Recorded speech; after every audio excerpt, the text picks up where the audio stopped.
రండమ్మా. డీటెయిల్స్ కొద్దిగా అదే మనం ప్రొఫైల్ ఉన్నాయి కదా మాట్లాడడం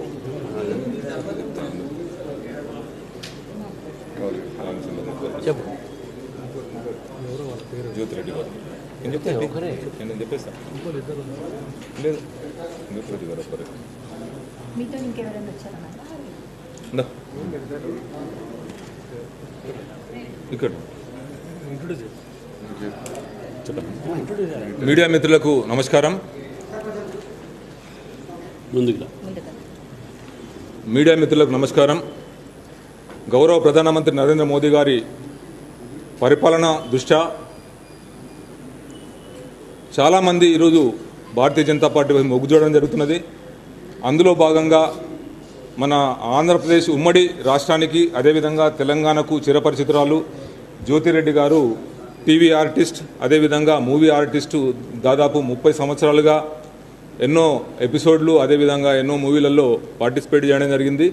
ఈరోజు గౌరవ ప్రధానమంత్రి నరేంద్ర మోదీ గారి ఆలోచన మేరకు మన గౌరవ రాష్ట్ర అధ్యక్షులు రామచంద్రరావు గారి నాయకత్వంలో భారతీయ జనతా పార్టీని ముందుకు తీసుకెళ్లాలని, వారితో పాటు నా వంతు కృషి నేను చేస్తానని చెప్పి ఈరోజు పార్టీలో చేరటానికి ముందుకు రావడం జరిగింది. భారతీయ జనతా పార్టీ తరఫున వారికి స్వాగతం సుస్వాగతం తెలియజేస్తున్నాం. ఇప్పుడు రామచంద్రరావు గారు వారికి కండువా వేసి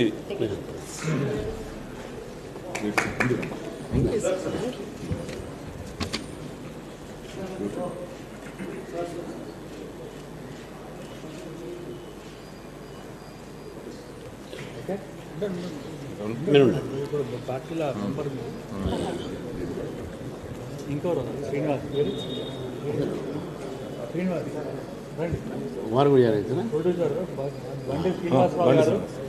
వీరు ఫిలిం ప్రొడ్యూసర్, నేను చెప్తాను. అనేక సినిమాల్లో యాక్ట్ చేయడం కూడా జరిగింది. వీరు బండి శ్రీనివాస్ గారు. సో అన్ని చాలా మూవీలలో వాళ్ళు పార్టిసిపేట్ చేయడము, అదేవిధంగా ప్రొడక్షన్ చేయడము. సో గౌరవ సినీ ఆర్టిస్టు జయప్రద గారికి ఫ్యామిలీకి చాలా దగ్గరగా ఉండి ఈరోజు భారతీయ జనతా పార్టీలో గౌరవ ప్రధానమంత్రి నరేంద్ర మోదీ గారి ఆలోచన మేరకు అదేవిధంగా మన రాష్ట్ర అధ్యక్షులు రామచంద్రరావు గారి నాయకత్వంలో పనిచేయాలని చెప్పి ఈరోజు భారతీయ జనతా పార్టీలో చేరుతున్నందుకు చాలా సంతోషము. వారికి కూడా వెల్కమ్.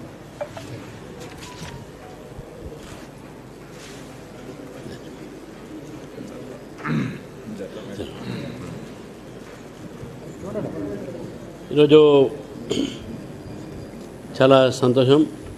జయప్రద గారు, అదేవిధంగా శ్రీనివాస్ గారు, జ్యోతిరెడ్డి గారు, అదేవిధంగా బండి శ్రీనివాస్ గారు భారతీయ జనతా పార్టీలో చేరడం జరిగింది.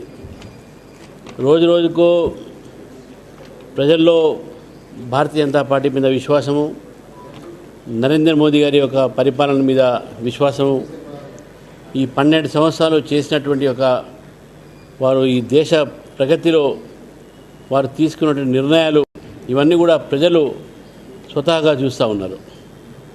మరి వారిద్దరిని కూడా పార్టీలో జ్యోతిరెడ్డి గారికి, శ్రీనివాస్ గారికి పార్టీలో వారిని స్వాగతిస్తూ, మరి మిత్రులారా ఈరోజు మనం చూస్తూ ఉన్నాం, మన ముఖ్యమంత్రి గారు పదే పదే ఒక అబద్ధాన్ని నిజం చేసేటటువంటి ప్రయత్నంలో ఉన్నారు. వారు కిషన్ రెడ్డి గారి మీద, కేంద్ర ప్రభుత్వం మీద అబద్ధాల ప్రచారాలు ఆపమని చెప్పేసి కూడా మేము అన్నప్పుడు కూడా ఇంకా అబద్ధాలు ప్రచారం చేస్తూ ఉన్నారు. నిన్న కేంద్ర మంత్రి కిషన్ రెడ్డి గారికి ముఖ్యమంత్రి రేవంత్ రెడ్డి గారు ఒక ఉత్తరం రాశారు. ఆ ఉత్తరములో ఏ విధంగా ఉందంటే, మీరు నాకు అశ్విని వైష్ణవ్ గారి దగ్గర అపాయింట్మెంట్ ఇప్పియండి, మీరు అడ్డుకుంటున్నారు, మీరు అపాయింట్మెంట్ ఇప్పిస్తే బాగుంటుంది అనేది మాట్లాడుతూ ఉన్నారు. నేను ముఖ్యమంత్రి గారిని ఒకటే అంటాను, ఢిల్లీకి మీరు 71 సార్లు వెళ్ళారు. ఈ 71 సార్లు 15 సార్లు 15 మంది మంత్రులను కలిసారు మీరు, 15 మినిస్టర్స్. అందులో మీరు ఖట్టార్ గారిని 5 సార్లు కలిసారు. అంటే అర్బన్ డెవలప్మెంట్, ఈ యొక్క మెట్రో సంబంధించినటువంటి ఒక విషయం పైన. అశ్విని వైష్ణవ్ గారిని 3 సార్లు కలిశారు. అంటే లాస్ట్ ఈ యొక్క 25, 26 ఈ ప్రాంతంలో దాదాపు 5 సార్లు ఖట్టర్ గారిని కలిసి, హైదరాబాద్ కూడా వారు కలిశారు ఖట్టర్ గారు, ఎందుకంటే నేనే ఆ రోజు అక్కడ ఐటీసీ కోహినూర్లో ఉన్నాను కాబట్టి. అదేవిధంగా రైల్వే మినిస్టర్ అశ్విని వైష్ణవ్ గారు 3 సార్లు కలిశారు. మీరు 3 సార్లు కలిసి 5 సార్లు కలిసినప్పుడు ఈరోజు మీరు కిషన్ రెడ్డి గారికి అపాయింట్మెంట్ ఇవ్వమని చెప్పడం అయితే ఉందో అది చాలా హాస్యపదంగా ఉంది. కిషన్ రెడ్డి గారు మీకు ఎందుకంటే అపాయింట్మెంట్ ఇప్పిస్తారు? మీరు ఈ 3 సార్లు 5 సార్లు 71 సార్లు మీరు మినిస్టర్ కలిశారు కదా, అప్పుడు ఎప్పుడైనా మీరు కిషన్ రెడ్డి గారు చెప్పారా మీరు నాతో రాండి పోదామని? మీరే అపాయింట్మెంట్ తీసుకొని మీ యొక్క పిఎల్తో పోయారు కదా. మీరు ఎవరైనా కలుస్తున్నారని చెప్పి కిషన్ రెడ్డి గారు కానీ అక్కడ చెప్పారు ఎవరికైనా? అది మాత్రం చెప్పలే. ఇప్పుడు మాత్రము ప్రజల్లో ఒక తప్పుడు ప్రచారం చేయడానికి మీరు వేస్తున్నటువంటి నాటకాలు ఇవన్నీ కూడా. మీ ఉత్తరం ఒక నాటకం, ఒక బూటకం. ఇది ప్రజల్ని తప్పుదారి పట్టించే ఇది. మీకు 2.5 సంవత్సరాలే మీకు పరిపాలనకు అవకాశం ఇస్తే మీ పరిపాలన వైఫల్యము ఒక్క అంశం కూడా మీరు 6 గ్యారంటీలు ఇచ్చినట్టు ఒక్కడు కూడా పూర్తి చేయలేకపోతే, ప్రజలు ప్రశ్నించే పరిస్థితులు ఉంటే, ప్రజలు మీకు ఎదురు తిరిగే పరిస్థితులు ఉంటే, విద్యార్థులు మిమ్మల్ని ఎదురు తిరిగే పరిస్థితులు ఉంటే, స్టూడెంట్స్ స్కాలర్షిప్స్ రాక, ఫీ రీఎంబర్స్మెంట్ లేక, బోధన చేయడానికి ప్రొఫెసర్లు లెక్చరర్స్ లేక, టీచర్లు అపాయింట్మెంట్ లేక, స్కూల్స్ మూతపడేటువంటి ప్రయత్నంలో ఆ ఒక ప్రయత్నాలు జరుగుతూ ఉన్నాయి. స్కూల్స్ మూతపడి ఇవన్నీ కూడా ప్రజల మీ యొక్క పరిపాలన లోపాలని దారి మళ్లించడానికి ఈ యొక్క కొత్త అంశాన్ని తీసుకోవడం జరిగింది. భారతీయ జనతా పార్టీ హైదరాబాద్ నగరాన్ని డెవలప్మెంట్ చేయడానికి మేము పూర్తిగా కట్టుబడి ఉన్నాము. అసలు కాంగ్రెస్ పార్టీకు ఇన్ఫ్రాస్ట్రక్చర్ మీద కానీ డెవలప్మెంట్ మీద కానీ ఎప్పుడు కూడా ఇంట్రెస్ట్ లేదు. వాళ్ళకు దాని మీద ఎప్పుడు కూడా వారికి శ్రద్ధ కూడా లేదు. నేను ఒకటే మీ అందరికీ తెలియజేస్తా ఉన్నాను, 2014 వరకు ఈ దేశంలో కేవలం 248 కిలోమీటర్ల మెట్రో రైలు ఉండే. 2014 వరకు కాంగ్రెస్ పరిపాలన సమయంలో ఈ దేశంలో కేవలం 248 కిలోమీటర్ల మెట్రో ఉన్నది. దాని తర్వాత 2014 తర్వాత నరేంద్ర మోదీ గారు వచ్చిన తర్వాత ఈ రోజు వరకు 2026 వరకు 1155 కిలోమీటర్లు మెట్రో ఈ దేశంలో నిర్మాణం అయింది. అంటే భారతీయ జనతా పార్టీ ప్రభుత్వం వచ్చినప్పుడల్లా ఇన్ఫ్రాస్ట్రక్చర్ డెవలప్మెంట్ మేము చేసినాం. ఇన్ఫ్రాస్ట్రక్చర్ డెవలప్మెంట్లో వాజ్పేయి గారు కానీ మోదీ గారు కానీ వారికి ఉన్నటువంటి ఒక బీజేపీలో రాష్ట్రాల్లో పరిపాలన ఒక అనుభవంతో ఈరోజు ఇన్ఫ్రాస్ట్రక్చర్ డెవలప్ చేస్తూ ఉన్నారు. కాంగ్రెస్ పార్టీకి ఇన్ఫ్రాస్ట్రక్చర్ డెవలప్ చేసే వారికి ఆ ఒక అనుభవం లేదు. వాళ్ళకు అనుభవం ఉన్నది స్కాములు చేయడం వరకే. కోట్లాది రూపాయలు ఎట్లా తీసుకోవాలి అంతవరకే వాళ్ళకి తెలుసు. స్కాముల వరకే అనుభవం ఉంది వాళ్ళకు. డెవలప్ చేయాలేటం లేదు. ఎందుకు ఈ మాట అంటున్నానంటే, మీరు కమిషన్లకు స్కామ్లకు ఎంత మరిగిందంటే ఏ విధంగా మన ప్రాజెక్టు అప్లై చేయాలని కూడా మీకు తెలియదు.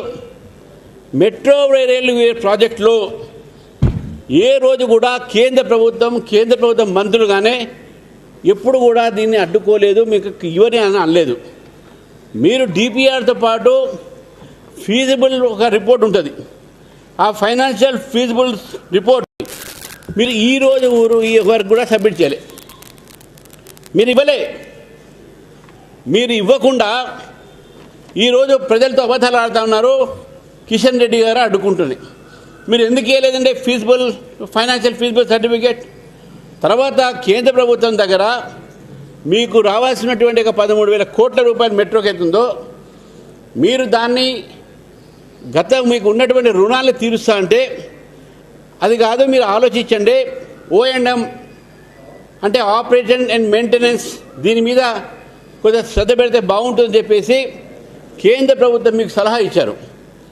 ఆ సలహా మీకు నచ్చక మరి ఇందులో మాకు ఏం మిగులుతుందో అనే బహుశా అనుమానం మీకు ఉండొచ్చు. కాబట్టే ఈరోజు మీరు కేంద్ర ప్రభుత్వం మీద, ముఖ్యంగా రైల్వే మినిస్టర్ మీద, కిషన్ రెడ్డి గారి మీద మీరు ఈ యొక్క అభండాలు వేస్తూ ఉన్నారు. ఇది పొరపాటు. నేను తెలంగాణ ప్రజలకు ఒకటే చెప్తా ఉన్నాను. 4 సార్లు 3 సార్లు రైల్వే మంత్రిని, 5 సార్లు అర్బన్ డెవలప్మెంట్ మంత్రిని కలిసినటువంటి వ్యక్తి ప్రధానమంత్రితో కూడా చాలాసార్లు కలిశారు. మరి అటువంటి వ్యక్తి ఈరోజు ఒక మంత్రిని కలవాలంటే మన కిషన్ రెడ్డి గారి సహకారం కావాలా? అంటే మీ లోపాలని మీరు దాచుకోవడానికి కిషన్ రెడ్డి గారి మీద వేస్తున్నారు. తెలంగాణ ప్రజల ఒక మీ మీద ఉన్నటువంటి ఆక్రోశాన్ని, కోపాన్ని దారి మళ్లించే ప్రయత్నంలో ఇవన్నీ కూడా మీ నాటకాలు. దయచేసి రేవంత్ రెడ్డి గారు, మీరు చాలా పెద్ద మాటగారిని నేను ఒప్పుకుంటాను, దాని విషయంలో డౌట్ లేదు. కానీ ఈ మధ్య మాటగారితో పాటు మీరు అబద్ధాలు కూడా దాంట్లో కూడా ప్రావీణ్యం పొందారు. ఈరోజు పిహెచ్డీ ఇవ్వాల్సిన అవసరం ఉన్నది మీకు కూడా. గోబెల్స్ ప్రచారంలో ఇంత ప్రచారమా? అబద్ధాల ప్రచారమా? మీ లోపాలు పెట్టుకొని మీ చాతగానతనాన్ని ఈరోజు మా మీద రుద్దే ఎట్లండి? మెట్రో వచ్చిందే తెచ్చిందే మేము, మెట్రోకు శాంక్షన్ ఇచ్చిందే మేము, మెట్రో ఇనాగ్రేట్ చేసిందే నరేంద్ర మోదీ, ఫేజ్ 2 ఫేజ్ 3 కూడా ఈరోజు ఒప్పుకున్నదే మేము. మీకు చాతగాత కాకపోతే కిషన్ రెడ్డి గారి మీదనో బీజేపీ మీదనో ఎందుకంటే మీరు యొక్క బండాలు చేస్తారు? అబద్ధాలు ఎందుకు మాట్లాడుతూ ఉన్నారు? నేను ఇప్పుడు కూడా చెప్తా ఉన్నాను, మీరు ఫైనాన్షియల్ ఫీజిబిలిటీ రిపోర్ట్ మీరు కేంద్ర ప్రభుత్వానికి ఎందుకు ఇవ్వలేదు? మీరు డిపిఆర్ ఇచ్చిన తర్వాత మీకు ఏదైతే సలహా మీకు రిలీజ్ చేసే ముందు కేంద్ర ప్రభుత్వం ఇచ్చినటువంటి ఒక సలహా, మీరు ఓఎన్ఎం చూడండి, లోన్ రీపేమెంట్ తర్వాత చేయొచ్చు అనేటటువంటి సలహా మీకు ఇస్తే అది మీకు నచ్చగా ఈరోజు సాంకేతికమైనటువంటి లోపాలు మీరు చేసుకొని ఏ విధంగా సబ్మిట్ చేయాలో ప్రాజెక్ట్ రిపోర్ట్ మీకు తెలవక, ఇన్ఫ్రాస్ట్రక్చర్ డెవలప్మెంట్ మీకు అనుభవం లేక, మీ పొరపాటు వలన ఈరోజు తెలంగాణ హైదరాబాద్లో ఈ యొక్క మెట్రో రైలు ఆగిపోయిన విషయాన్ని గుర్తుపెట్టుకోవాలి. అది కేంద్ర ప్రభుత్వంగానే, కేంద్ర ప్రభుత్వ మంత్రులు అనగానే కిషన్ రెడ్డి గారు అన్నమాట ఆగలేదు. పైపెచ్చు కిషన్ రెడ్డి గారు ప్రతిసారి తెలంగాణ విషయంలో మేమే అనేక సార్లు బీజేపీ నాయకులం, మేము అనేక సార్లు మేము మంత్రులను కలిసాము. తెలంగాణకు ఇది రావాలి, అది కావాలి అడిగాను. కాబట్టి ఇప్పటివరకు తెలంగాణకు 13,000 కోట్ల రూపాయలతోని ఈరోజు డెవలప్మెంట్కు ఇచ్చినటువంటి నరేంద్ర మోదీ గారి ప్రభుత్వం. మీరేమి ఇచ్చారండి? మీరు ఈరోజు అడుగుతూ ఉన్నారు మమ్మల్ని, మీరేం తీసుకొచ్చారని చెప్తా ఉన్నాను. ఈరోజు తెలంగాణ పబ్లిక్ స్కూల్ అన్నారు. ఉన్న స్కూల్ను జాగ్రత్తగా ఉంచుకోండి రేవంత్ రెడ్డి గారు. పిల్లలకు చదువు చెప్పడానికి టీచర్లు లేరు అక్కడ, టీచర్లకు జీతాలు సరిగ్గా రావట్లేదు, అక్కడ టీచర్లకు ప్రమోషన్ లేవు, గురుకుల్ స్కూల్స్ క్లోజ్ అయిపోయినాయి. మీరు పబ్లిక్ స్కూల్ అంటున్నారు. మీరే కదా education minister, municipal administration minister మీరే, ఎడ్యుకేషన్ మినిస్టర్ మీరే. ఈ రెండు ఒక రంగంలో ఈరోజు తెలంగాణ ప్రభుత్వం వైఫల్యం చెందింది. కాబట్టి ఈరోజు మళ్ళీ ఒకసారి చెప్తా ఉన్నాను రాష్ట్ర ప్రభుత్వానికి, మీ యొక్క వైఫల్యాన్ని పెట్టుకొని, మీ లోపాలు పెట్టుకొని, మీ యొక్క చాతగానితనం పెట్టుకొని, మీకున్న అనుభవం లేకపోయేటటువంటి నేపథ్యంలో భారతీయ జనతా పార్టీ నాయకుల మీద కానీ, కేంద్ర ప్రభుత్వం మీద కానీ, కిషన్ రెడ్డి గారి మీద కానీ ఇటువంటి అబండాలు వేయకండి, ఇటువంటి తప్పుడు ప్రచారాలు చేయకండి అని చెప్పేసి కూడా ఈ సందర్భంగా నేను రేవంత్ రెడ్డి గారిని కోరుతా ఉన్నాను.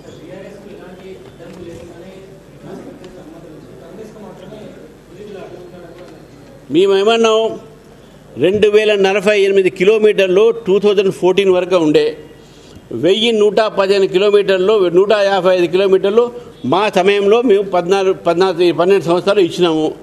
అందులో తెలంగాణ కూడా ఆ రోజు మేము ఇచ్చినాము. తెలంగాణలో కూడా బీఆర్ఎస్ ప్రభుత్వం కన్నా ముందే రాజశేఖర రెడ్డి గారు ఉన్నప్పుడే మెట్రో స్టార్ట్ అయింది.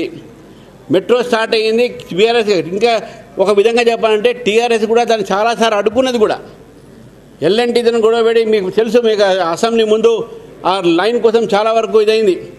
ఆ రోజు కూడా మేము డిమాండ్ చేసినాం, ఫలక్ను మా దాకా తీసుకోకపోండి అని చెప్పేసి. కేంద్ర ప్రభుత్వం ఒప్పుకున్నప్పుడు కూడా టీఆర్ఎస్ పార్టీ అప్పుడు ఒప్పుకోలే.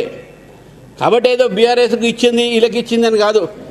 గతంలో అన్ని అహ్మదాబాద్ కానీ, ఇతర ప్రాంతాలు కానీ, ఇతర ఒక సంబంధించినటువంటి స్టేట్స్ కానీ వాళ్ళ డిపిఆర్, ఫైనాన్షియల్ ఫీజిబుల్ రిపోర్టు, ఓఎండ్ఎం అంటే ఆపరేషన్ అండ్ మెయింటెనెన్స్, ఈ సంబంధించినటువంటి ఒక రిపోర్ట్స్ వారు ఇవ్వడం జరిగింది. కేంద్ర ప్రభుత్వం ఉన్నటువంటి ఒక గైడ్లైన్స్ ప్రకారం వాళ్ళు నడిచారు కాబట్టి అక్కడ శాంక్షన్ అయ్యింది. ఇక్కడ స్వంత తెలివి యూజ్ చేసుకొని కమిషన్లకు మొత్తం కూడా ఎక్కడ దొరుకుతాయని చెప్పేసి అటువంటి లూప్ హోల్స్ పెట్టుకునే ప్రయత్నం చేశారు కాబట్టి ఇక్కడ డిలే అవుతుంది. It is only A delay because of your failure. ఇది నాట్ రిజెక్షన్. ఇది గుర్తుపెట్టుకోవాలి, ఇది రిజెక్ట్ కాదు. ఈరోజు కూడా O&M ఫస్ట్గా మీరు చూసుకోండి, మీరు లోన్ రీపేమెంట్ తర్వాత చేయొచ్చు అనేటువంటి ఒక సలహా వారికి ఇచ్చిందా లేదా కేంద్ర ప్రభుత్వం ఒకసారి అడగమని రేవంత్ రెడ్డి గారిని మీరు అడగండి. కాబట్టి బీఆర్ఎస్ అప్పుడు క్లియర్ చేశారు, అహ్మదాబాద్ క్లియర్ చేశారు. ఇవన్నీ సాకు ఇది. మీరు మీ వైఫల్యం చెందినప్పుడు ఎవరో మీద దోసేయటమే తప్పు. మిమ్మల్ని అడుగుతాను, ఎందుకు ఇవ్వలేదని financial feasible report, YR not accepting for operation and maintain O&M ఎందుకు ఒప్పుకోవట్లేదు మీరు? ఇది అసలు పొరపాటు, ప్రజలకు చెప్పట్లేదు వాస్తవానికి. ఈ వాస్తవాలన్నీ కూడా ప్రజలకు తెలవాలి. రేవంత్ రెడ్డి గారి వారికి ఉన్నటువంటి ఒక టాలెంటు కేవలం మాటలే, అందులో ఈ మధ్య అబద్ధాలు నేర్చుకుని అబద్ధాలు మాటలుతోని తెలంగాణ ప్రజలను తప్పుదారి పట్టించే ప్రయత్నం చేస్తూ ఉన్నారు. పైగా రేవంత్ రెడ్డి గారు ఈ ప్రచారం ఎందుకు చేస్తున్నారంటే, ఎక్కడ పోయినా ప్రజలు వారిని ప్రశ్నిస్తున్నారు. మా రైతు భరోసా ఏమైంది, మా ధాన్యం ఎందుకు కొనట్లేదు, రైతులు వ్యతిరేకమయ్యారు. కాబట్టి ఏ విధంగా భారతీయ జనతా పార్టీ బదనాం చేయాలి?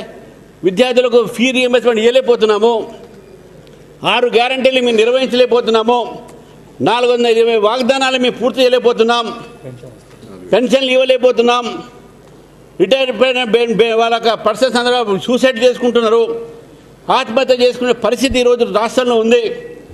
వీటన్నిటిని కూడా ప్రజల్ని డైవర్ట్ చేయడానికి diversion politics of Congress party. అంతేగాని హైదరాబాద్కు మెట్రో వస్తుంది, మీకు చేత కాకపోతే చెప్పండి, వచ్చే అధికారం మాది కాబట్టి మేము తీసుకొస్తాం కూడా చెప్తా ఉన్నాను. నేను అన్ని ప్రాంతాలకు తీసుకుపోతాం, అతి ఎక్కువ ప్రాంతాలకు మేము తీసుకుపోతాం మెట్రోని. ఇప్పుడు చెప్పండి మీకు చేత కాకపోతే, మీ ఓల్డ్ సిటీ తీసుకుపోతాం, నార్త్ మెడ్చల్ తీసుకుపోతాం, దూరం దాకా తీసుకుపోతాం. మాకు కూడా అనుభవం ఉన్నది. మేము ఈ యొక్క దేశంలో 70 ఎయిర్పోర్ట్లు ఉంటే 150 ఎయిర్పోర్ట్లు తీసుకొచ్చిన 12 సంవత్సరాల్లో. 248 కిలోమీటర్స్ 1,155 కిలోమీటర్లు మెట్రో తీసుకొచ్చినాం. మేము జాతీయ రహదారులు ప్రతిరోజు 68 కిలోమీటర్లు మేము వేస్తూ ఉన్నాం. మీ అప్పుడు కేవలం 16 కిలోమీటర్లు వేసేది. రైల్వేస్ కొత్త రైల్వేస్ తీసుకొచ్చినాం, 5 వందే భారత్ తీసుకొచ్చినాం. మొత్తం దేశంలో ఈరోజు బ్రాడ్ గేజ్ అయిపోయింది, కొన్ని హిల్ రీజన్ తప్ప కొన్ని. మేము చేసాం ఈ 12 సంవత్సరాలు. మీరు ఏం చేశారు? మీరు కమిషన్లు తీసుకున్నారు, స్కాములు చేశారు, 2G స్కామ్ చేశారు, అగస్టా హెలికాప్టర్ స్కామ్ చేశారు, సబ్మరీన్ స్కామ్లు చేశారు. ఇక్కడ కూడా మీకు స్కామ్ల మీద స్కామ్లేనాయి. ధన్యవాదాలు.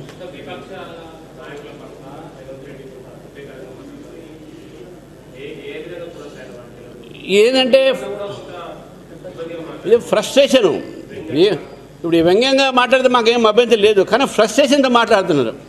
నేను రేవంత్ రెడ్డి గారు చెప్తున్నా, మీరు ఫ్రస్ట్రేట్ కాకండి, మీ మంత్రులతో కోఆపరేట్ తీసుకొని కొద్దిగా పరిపాలన మీద మీరు శ్రద్ధ పెట్టండి.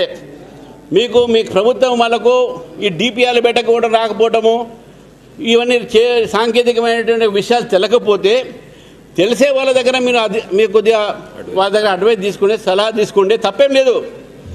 మీరు బేసజాలకు పోకండి, డోంట్ గో ఫర్ ఈగోయిజం. తెలియకపోతే తెలిసిన వాళ్ళ దగ్గర మీరు అడగండి, అడిగిన తర్వాత మీరు సబ్మిట్ చేయండి. సాంకేతికమైన లోపాలతో మీరు ఈరోజు తెలంగాణకు అన్యాయం చేస్తున్నారు. అది మీ అనుభవం లేక, మీ యొక్క పరిపాలన లోపంతో చేస్తున్నారు. తెలంగాణ ప్రజలకు ఈరోజు నష్టం జరుగుతుందంటే మీ పరిపాలన లోపంతో జరుగుతున్నది. ధన్యవాదాలు. జయంత్ ముంపల్లి నుంచి బ్యాంకింగ్ సెక్టర్లో వెరీ గుడ్. ఈరోజు భారతీయ బ్యాంక్ అంటే మన రేవంత్ రెడ్డి లోన్ అవుతుంది జాగ్రత్త.